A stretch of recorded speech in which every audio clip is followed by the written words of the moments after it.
In the last video, I started discussing the Second Great Awakening, which was this era of increased religious fervor, religious conversion, and religiously inspired social action that happened in the early 19th century of the United States' history. So approximately 1790 to 1850, although I'd say the height of this time was from about 1820 to 1840. And the Second Great Awakening involved circuit riders who were preachers without their own congregation going out, setting up these camp meetings where they would preach to thousands of people about a very emotional version of Christianity. And this included encouraging individuals to give up their ways as sinners and to work for the creation of heaven on earth. But when we think as historians, it's not enough just to say, okay, there was an explosion of religion in American culture in the early 19th century. Instead, we want to say, what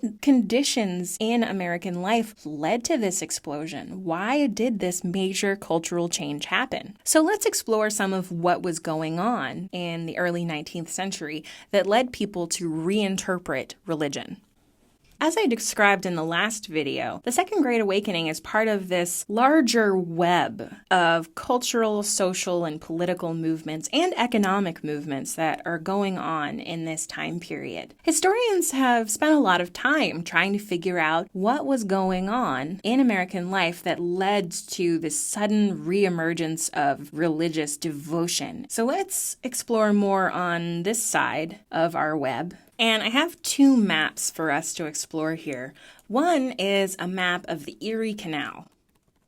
And this canal, which allowed goods and crops and all sorts of things to be transported from western New York down to the port of New York City, and this is kind of the area that we're looking at here. See if I can make it a little more obvious.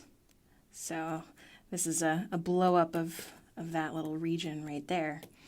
This canal was completed in 1825. And I tell you this not just because canals are awesome, although they are, but because the Erie Canal is a really important moment in what's called the Market Revolution. Now, I'll go more into the Market Revolution in another video. But what's important about the Market Revolution is that it's this time when how Americans did business and their social interactions with people that they did business with really changed a lot. So there are a couple important aspects of the Market Revolution. One of these is a revolution in transportation, which includes the invention and slow expansion of railroads, canals like the Erie Canal, steamships, and steamships let you do things like go the wrong way up the Mississippi River and look at all the farmland that leads to this port of New Orleans here. So these new forms of transportation make it much easier for farmers and people who produce goods to get those goods to distant markets. So if you're a farmer here in Buffalo, now instead of only being able to sell your apples, say, to people who live within a certain radius before your apples go bad, you can just put them on a nice little barge on the Erie Canal and send them down to New York City within a number of days. Likewise, if you're farming wheat in Missouri, you don't have to sell to just people in here. You can now sell to people all the way down in New Orleans, and that means you can also even sell to people internationally, right? These are the big ports: New York City, Philadelphia, Charleston. So as a producer of goods, you are not just part of a small local market, you're now part of an international market. And it also means you're going to need ways of communicating with people who are far away, like the telegraph, for example. But one more anxious aspect of this new kind of market-based system is that you're no longer doing business quite so much with people that you know. So you might correspond only by letter or by telegram to the main buyer for your crops. And likewise, someone who's buying those crops might only be able to correspond distantly with the person who's producing them. So this personal relationship between people who are exchanging goods and services starts to erode, and that's very anxious for a lot of people. How do you know that the person on the other end of your transaction isn't going to con you in some way? You see this a lot in this time period. The United States also starts to urbanize, and there's lots of writing about how people worry that the people that they're passing on the street might be con men or otherwise out to get them. You know, in many ways, up until this time, the United States had something of a barter economy.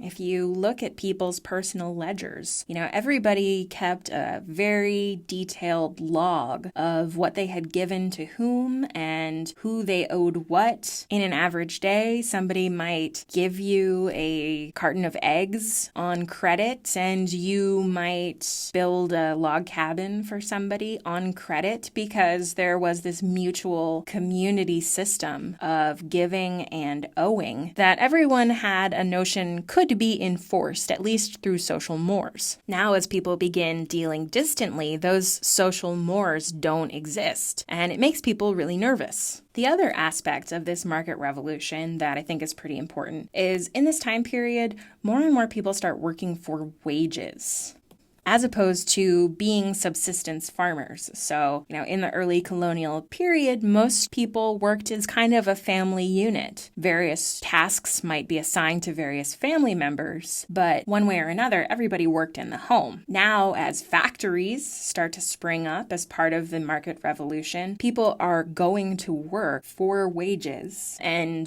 typically involves a man leaving the home and the woman remaining in it. So we get what was known as the cult of domesticity, where women are the guardians of the home and the moral guardians of their families, and men go out into the cruel world and toil away for their daily bread. So why does that matter? Well, one reason that it matters is because people are now no longer their own bosses. Somebody else is the boss of that person, and they only have so much motivation to get something done, right? If your whole family's subsistence depends on you making sure that you get this crop in on time, you're going to make sure it happens. But if you're just being paid by the hour to run a spindle at a textile factory, how much money your boss makes off your labor isn't really your concern. And so there's a lot of anxiety around making what had been basically a farming nation into an industrial nation. How does one behave as a worker in a factory? And how does one, as a factory owner, make sure that you have a sober, intelligent, hardworking, but not too rowdy workforce? So both of these innovations, the relationship between buyers and sellers in distant markets, and the relationship between factory owners and factory workers, create anxiety about how you're going to know people are good.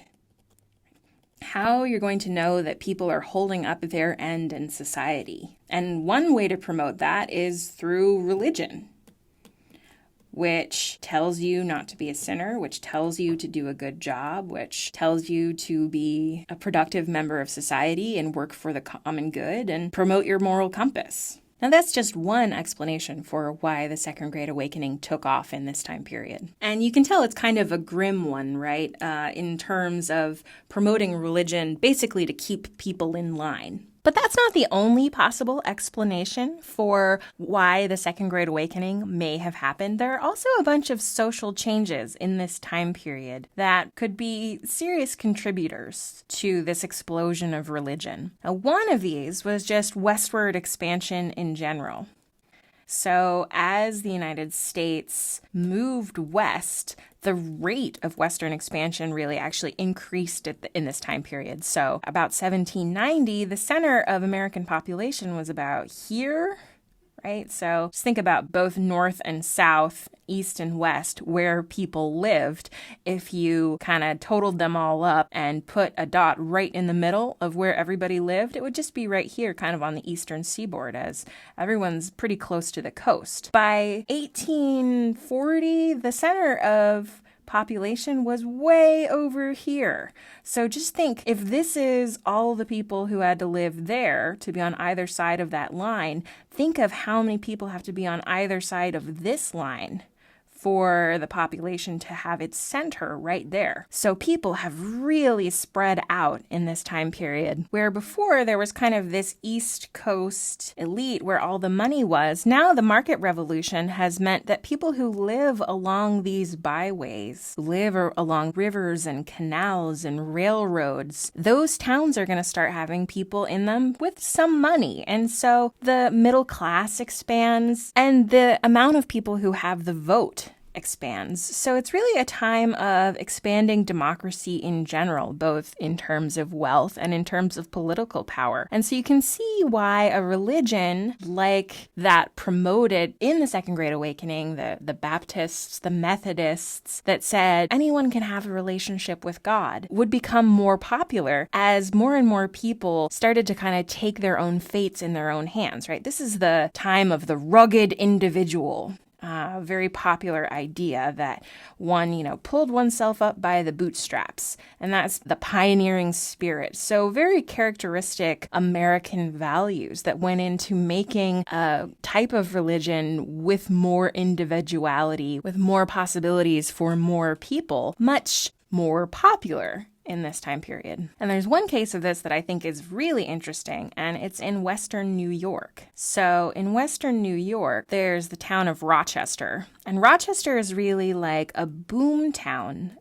It's along the Erie Canal, as we saw in the previous map. And Rochester becomes kind of almost the epicenter of new religious movements in this time period. So within this radius of Rochester, people called this the burned over district because there were so many religious revivals in this time period that it was like the whole district was burned over with hellfire, these preachers coming past and talking about the apocalypse. And so we'll get to talking more about some of the religious movements that come out of this, but within just a couple of miles of Rochester, the Oneida community was born. Spiritualism, which was the religion that's kind of based around seances, was born. The Church of Jesus Christ of Latter-day Saints, often called the Mormons, their religion was born outside Rochester. Even the Shakers were founded in upstate New York near Albany. So I think it's noteworthy that as new communities, new people are gaining prominence through the market revolution, along with them comes a new religious movement. And we'll talk more about what the impact of this new religious movement was on American society in the next video.